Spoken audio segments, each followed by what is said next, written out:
Hello guys and welcome to the channel. Today I'm going to show you how you can send fax messages from your Samsung Galaxy M04. So at the start you have to open the Play Store, then look for the fax app. You will find a lot of them for sure. I'm always using the Easy Fax. So we have to open it. If you're opening this app for the first time, you have to add permissions to the camera and to the files, it's necessary.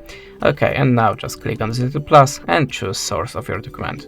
I will pick something from my gallery, like this one, select it and click import.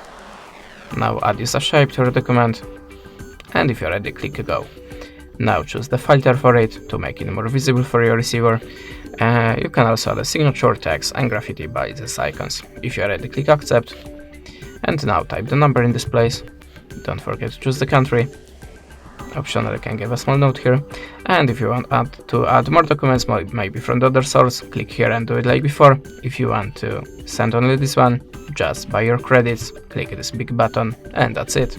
Thanks for the watching, leave us a subscribe or a comment, and goodbye.